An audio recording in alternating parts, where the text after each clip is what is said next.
10 tanda-tanda kiamat besar yang disebutkan oleh Nabi SAW.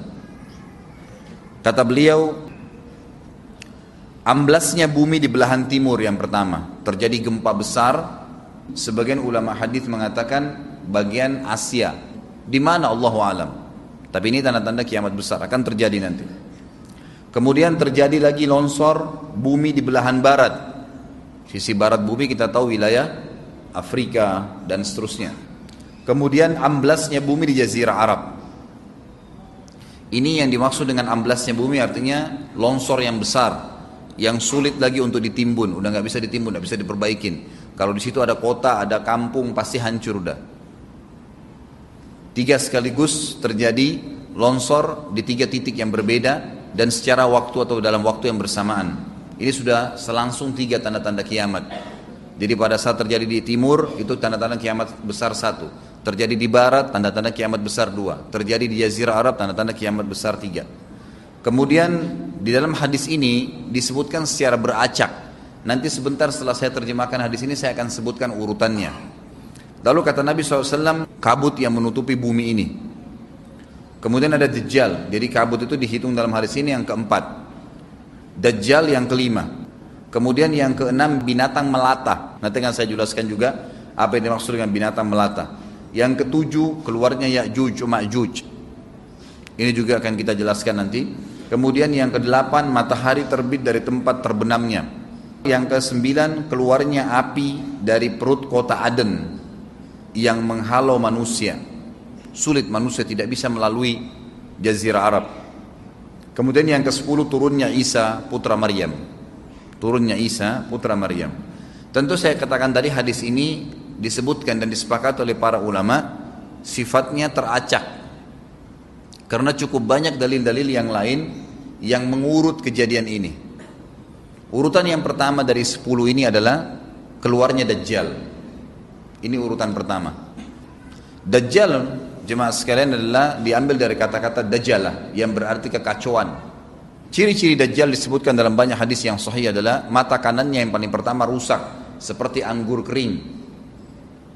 Kata Nabi SAW dalam hadis sahih, ketahuilah Dajjal buta mata kanannya dan Tuhan kalian tidak buta, karena dia akan mengaku sebagai Tuhan. Kemudian dia orangnya memiliki kulit yang kehitam-hitaman serta memiliki dahi yang lebar. Setiap orang beriman bisa membaca di dahinya tertulis 3 huruf, kafara. Semua orang yang ngerti tulisan Arab, tidak ngerti tulisan Arab akan bisa tahu dan baca itu. Kafara, kufur. Rambutnya keriting dan orangnya tinggi besar. Kata Nabi SAW, kalau kalian dengar Dajjal keluar di satu lokasi, maka menghindarlah. Walaupun kalian harus lari ke gunung, dia akan keluar membuat kerusakan selama 40 hari. Kata Nabi SAW, 40 hari itu sehari seperti setahun, sehari lagi yang kedua seperti sebulan, hari yang ketiga seperti sepekan, dan sisa harinya seperti hari kalian. Dia akan keliling muka bumi semuanya, dan kata Nabi SAW, seluruh bumi ini akan dimasuki oleh Dajjal. Tidak tertinggal satu lorong, gang, jangankan kota atau desa, kecuali Dajjal akan masuk ke dalamnya, kecuali Madinah dan Mekah. Tidak bisa dimasuki oleh Dajjal. Kata Nabi SAW dalam hadis sahih, karena di setiap pintu gerbang Mekah dan Madinah malaikat menghenuskan pedangnya dan menghalau Dajjal sehingga Dajjal tidak bisa masuk. Pada saat dia tiba di Palestina, waktu yang bersamaan di kota Madinah berkecamuk. Kaum muslimin sepakat semua keluar untuk mengejar Dajjal dan membunuhnya. Keluar dari kota Madinah satu orang yang namanya seperti namanya Nabi Muhammad SAW, Muhammad bin Abdullah, dan dia dari turunan Nabi SAW juga. Dan orang ini punya julukan Mahdi, dikenal dengan Imam Mahdi. Inilah tanda-tanda kiamat yang kedua. Pada saat dia tiba di Mekah, dibaiatlah oleh banyak kaum muslimin, tidak disebutkan jumlah pasukannya, maka terbentuklah pasukan jihad yang mengejar Dajjal menuju ke Palestina. Lalu keluar tanda-tanda kiamat 3, langsung berentetan semua.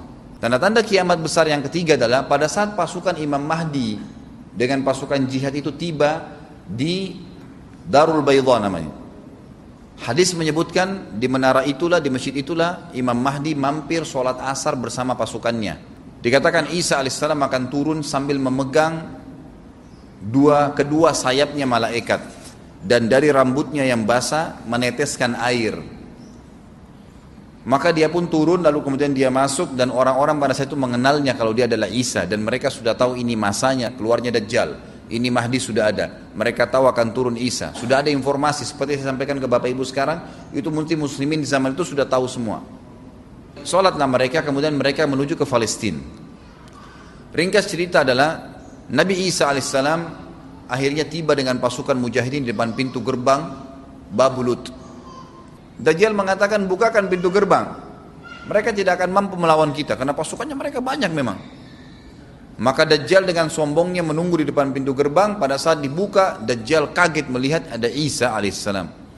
Dan pada saat itu kata Nabi SAW, Dajjal faham kalau sudah tiba ajalnya.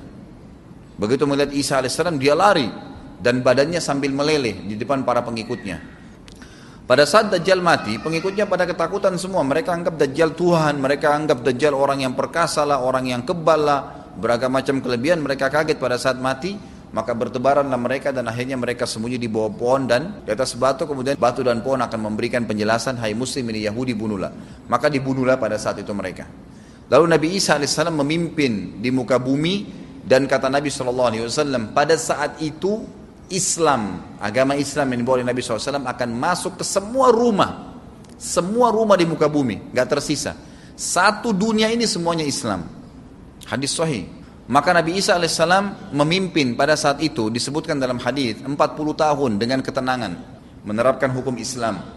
Semuanya beriman kepada Allah subhanahu wa ta'ala dan menjadi muslim. Setelah itu keluar tanda-tanda hari kiamat besar yang keempat, yaitu keluarnya Ya'juj dan Ma'juj. Nabi SAW sebutkan ciri-ciri mereka. Mata mereka sobekannya kecil sehingga mata mereka kelihatan seperti sipit, tapi bola matanya besar. Mereka memiliki rambut yang keriting dan mereka memiliki poster yang umumnya seperti poster manusia. Ada hadis yang berbunyi mereka akan mendatangi sebuah sungai, kalau tidak salah namanya sungai Tibria, airnya banyak mengalir. Kata Nabi SAW, mereka semua minum air sungai itu, dan yang terakhir dari mereka datang sudah nggak dapat air. Artinya air sungainya habis diminum. Bayangin berapa banyak jumlahnya itu. Pada saat itu Nabi SAW mengatakan, Allah berfirman kepada Isa, berkata, wahai Isa, aku akan mengeluarkan hamba-hambaku yang tidak ada seorang pun dari kalian bisa mengalahkannya, termasuk Isa alaihissalam, nggak bisa mengalahkan. Maka selamatkanlah dirimu bersama dengan pengikut-pengikutmu ke Gunung Tur namanya. Jadi memang Ya'juj ini ciri khasnya, kata Nabi SAW, mereka memakan apa saja. Jadi bukan seperti manusia normalnya. Mereka membunuh semua yang bukan seperti mereka. Sampai-sampai kata Nabi SAW tidak ada yang bisa mengalahkan mereka dan jumlah mereka sangat banyak. Salah seorang di antara mereka tahu dia akan mati kalau sudah punya 1000 anak. Kata Nabi SAW dalam hadis Bukhari, kecelakaanlah bagi orang-orang yang ada di Jazirah Arab. Kemungkinan besar makna ini adalah tempat mereka dekat dengan Jazirah Arab. Kata Nabi SAW, kecelakaan bagi orang-orang yang Jazirah Arab karena telah terbuka dari lubangnya Ya'juj Ma'juj sebesar ini. Udah kasih isyarat dengan jari ibu jari sama jari tengahnya. Artinya mereka sudah bisa melihat keluar. Pada saat mereka keluar, maka mereka akan mulai membuat kerusakan. Kata Nabi SAW di dalam hadis sahih riwayat Imam Bukhari, bahwasanya Ya'juj Ma'juj akan membunuh siapapun yang mereka temui. Bahkan pada saat mereka sudah merasa menguasai bumi, mereka melepaskan anak-anak panah mereka ke langit. Lalu Allah menurunkan anak-anak panah mereka sebagai fitnah dipenuhi dengan darah.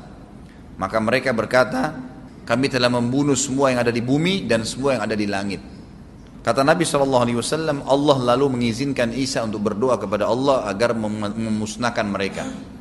Maka Isa alaihissalam pun akhirnya berdoa, meminta kepada Allah subhanahu wa ta'ala agar mereka semua dimusnahkan. Maka pada saat itu pun Allah subhanahu wa ta'ala menurunkan kepada mereka hama. Sebagian hadis menyebutkan serangga kecil seperti cacing, banyak sekali yang menimpa tubuh-tubuh mereka. Setiap orang satu. Dan itu membuat mereka mati.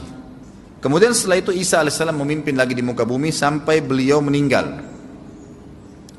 Setelah Isa alaihissalam meninggal, kembali lagi sebagian besar manusia berbuat kekufuran. Maka Allah subhanahu wa ta'ala keluarkan tanda-tanda kiamat besar yang kelima. Yang kelima ini adalah keluarnya hewan atau binatang melata. Binatang melata ini disebutkan dalam hadis yang sahih riwayat Bukhari, bahwasanya Allah SWT akan keluarkan, tapi tidak disebutkan dari bumi mana dia keluar. Dia akan keluar hewan melata yang bisa berbicara seperti manusia dan badannya dipenuhi dengan bulu. Allahu a'lam bagaimana. Kemudian dia datangi orang-orang yang kufur tersebut dan menasihatin dan mengingatkan mereka. Yang tidak mau beriman, dalam hadis dikatakan dicap oleh hewan tersebut. Allahu a'lam dicap seperti apa, sehingga ketahuan mana yang kafir, mana yang beriman. Terus dia keliling di muka bumi tapi tidak disebutkan berapa lama. Lalu kemudian Allah lenyapkan si dabbah ini. Kemudian datang tanda-tanda kiamat yang ke-6. Tanda-tanda kiamat yang ke-6, 6, 7, 8. Itu berentetan semua. Longsor besar di timur, di barat dan di jazirah Arab. Ini tanda-tanda kiamat terjadi serentak. Sudah 8. Kemudian terjadi yang ke-9, keluarnya api dari negeri atau dari kota Aden. Kota Aden ini di Yaman ya. Tentu hadis menjelaskan tentang masalah api yang keluar ini, artinya api bukan main-main, ini bukan kebakaran sebuah masjid atau sebuah bangunan 10 tingkat. Api ini bisa menghalau manusia untuk jalan karena panasnya. Sebagian riwayat menjelaskan api tersebut akan berdiri seperti gunung yang besar dan dari seluruh pelosok dunia bisa kelihatan. Kita bisa bayangkan bagaimana yang akhirnya akan menggiring atau menghalangi orang-orang untuk jalan, susah. Sebagian ulama hadis mengatakan mereka nggak bisa jalan, tidak bisa ada penerbangan, tidak bisa ada orang jalan karena panasnya bumi ini dari api tersebut. Dan itu memang kemungkinan besar akan keluar satu waktu, Allahu a'lam kapan. Dan yang terakhir tanda-tanda kiamat sebelum ditiup sangkakala adalah terbitnya matahari dari tempat terbenamnya. Dan ini sudah terakhir sekali. Makanya kata Nabi SAW, taubat akan diterima sebelum matahari terbit dari tempat terbenamnya. Artinya selama yang lain itu masih ada, masih bisa taubat. Kalau sudah itu, sudah sulit. Ini tanda-tanda kiamat. Sebagian ulama memasukkan tanda-tanda hari kiamat kecil, ada yang masukkan tanda-tanda kiamat besar. Ada dua hal. Yang pertama itu adalah keluarnya Dzu Suwakatain. Ada orang dari negeri Habasyah dikenal dengan Dzu Suwaka. Dzu Suwaka ini sak artinya betis. Diberikan julukan Dzu Suwaka karena betisnya sangat kecil. Orang ini Bapak Ibu sekalian kata Nabi SAW akan menghancurkan Ka'bah. Dan kata para ulama pada saat itu memang manusia sudah sunyi, nggak ada lagi yang datangin Ka'bah. Orang-orang sudah lalai gitu kan.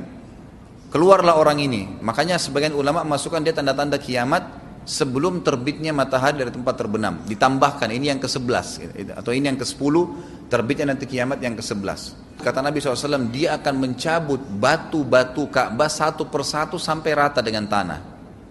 Dan saya sedang dilihatkan oleh Allah sekarang bagaimana pada saat dia mencabut batu itu. Hadis sahih riwayat Bukhari Muslim. Yang terakhir, yang kedua, yang berhubungan juga dengan tanda-tanda kiamat, ada yang memasukkan kiamat kecil, tapi ini lebih dekat dengan kiamat besar. Orang yang terakhir meninggal itu adalah orang dari asli suku Madinah yang sedang mengembala kambing. Kata Nabi SAW, orang yang terakhir meninggal dari kalian kalangan manusia, semua orang sudah mati tinggal dia sendiri, tapi dia nggak tahu. Dia lagi mengembala kambing, kemudian dia masuk dengan gembalanya ke kota Madinah, ditemukan semuanya tidak ada kehidupan, nggak ada orang, nggak ada binatang, nggak ada apa-apa, tinggal dia sendiri. Pada saat dia meletakkan telapak kakinya di kota Madinah, maka pada saat itu dia meninggal. Dan inilah manusia terakhir meninggal sebelum ditiup sangkakala terakhir. Allahu a'lam.